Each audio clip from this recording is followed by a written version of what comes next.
भाई मास्टर साहब का बजावत हुआ हो? ई नहीं बजावत ही।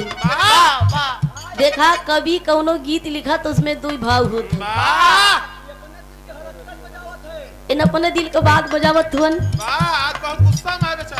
गुस्सा मना देखा था चेहरे पे मुस्कान बजा के बाद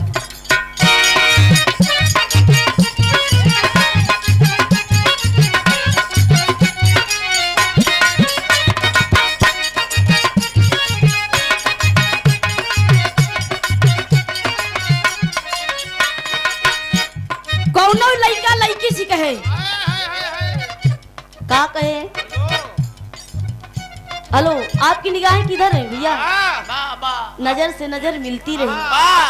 इधर है कहना है का रसीला जी आपके कह दे बुरा तो मरवा बिल्कुल। जब ये तनी का अचार तीखा तीखा ना हुई तो मजा ना आई जमाना के देखते हुए। आजकल बदमाश हो गए हो,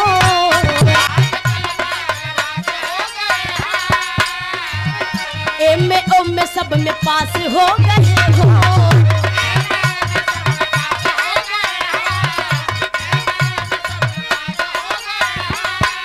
आजकल बदमाश हो गए हो, एम में सब में पास हो गए हो। लड़किया कहे यानी हम रसीला जी से कहती अरे न चुम्मा लीजिए, अरे न चुम्मा लीजिए मेरे महाराज महोदय की लभ का उद्घाटन कीजिए।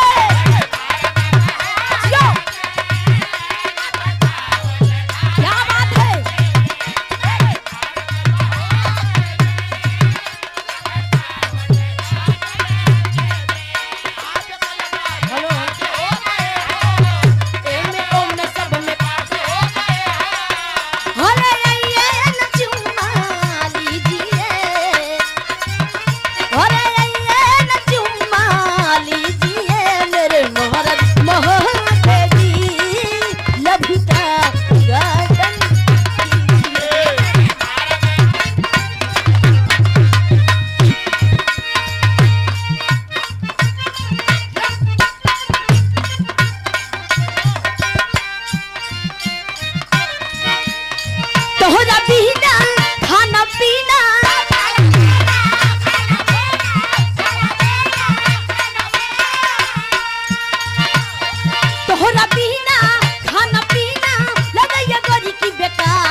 हमर दिल हमर जान तीनों तोहार बा।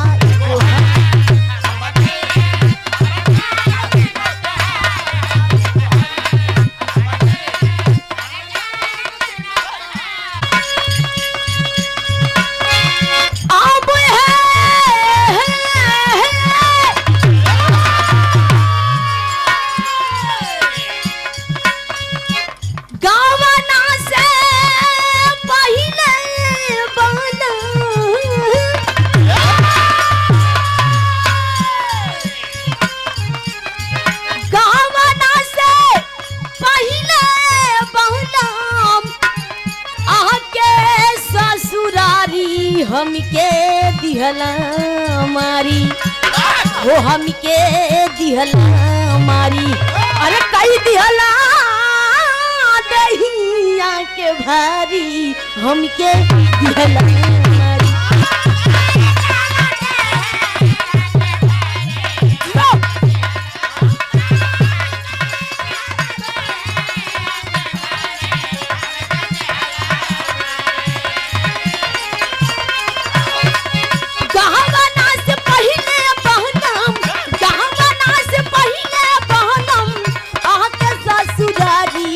मारी हमके दिहला मारी, अरे कई दिहला दहिया के भारी हमके दिहला।